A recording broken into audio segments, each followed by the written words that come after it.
former Trump policy aide Steve Miller, also Trump campaign surrogate, dear friend. Steve, look, this is not personal. I mean, I know Robert Kennedy Jr., and he's a very gracious person, not personal. But on the issues, I want to begin with this. He has a long history of being a real climate extremist, it seems to me. And I think that's a big problem. And I think under the Biden administration, I don't know whether there's much difference between the two. We've seen how this has damaged the economy. Oil prices, gasoline prices, business expenses. What do you make of all that? Well, you're right. RFK Jr. is a climate extremist, has been for many years. His climate extremism is well documented and well known. He would shut down all fossil fuels. He would abolish drilling, and he would put significant taxes on carbon emissions that would crush the economy. I think what's significant, Larry, and what you're really talking about today is this. He is indeed a serious candidate. He's a serious candidate of the left. The American voters will go to the polls, and they'll be able to choose from two liberal Democrat politicians, RFK and Biden. Some Democrat voters might like RFK's climate extremism and vote for him. And so you have two extremely liberal candidates in Biden and RFK running. By the way, it's not just climate extremism. RFK has been very extreme on the Second Amendment in favor of gun confiscation. He's been very extreme in favor of socialist economic and tax and regulatory policies. He's been very extreme, even recently, saying that he favors abortion up through the end of pregnancy in all 50 states. So again, a very, very far left position there. So on issue after issue, he staked out territory that puts him to the leftmost portion of the American electorate. You know, I'm reading from Karl Rove's column on this. Karl's pretty tough on him. Again, this is not personal. He's a very gracious man.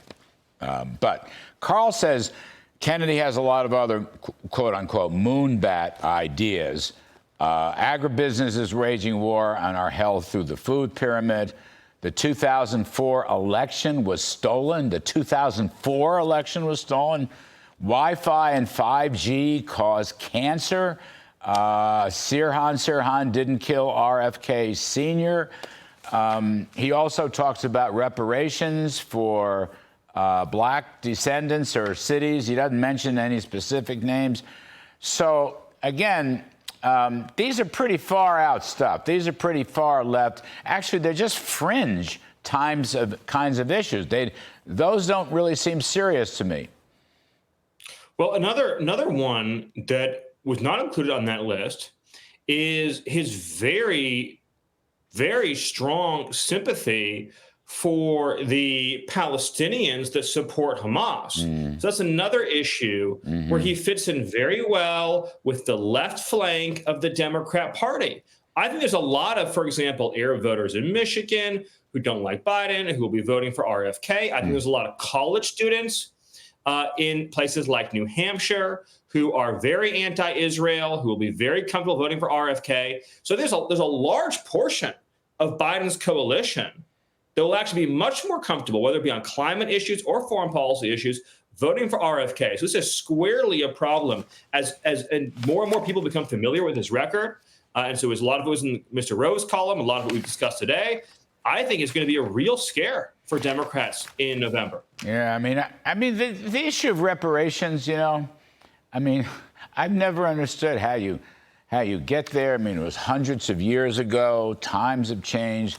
It kind of we don't live in Jim Crow anymore. Joe Biden makes the same case. Reparations is unpopular across the board. I know. As a policy matter. I mean, you get Gavin Newsom in California talking about reparations. You're talking about hundreds of billions, maybe over trillions of dollars that nobody has. Doesn't make any sense to me. And again, he's a very nice fella. He's a very gracious man. I've known him for a long time. We had dinner together with a bunch of people maybe a month or two ago. But politically, you're right. He is a man of the left. Fundamentally, he's a liberal, socialist Democrat, and more people are becoming familiar with his record. Thank you, Steve Miller. Appreciate it, buddy. See you soon. Thank you. All right, folks.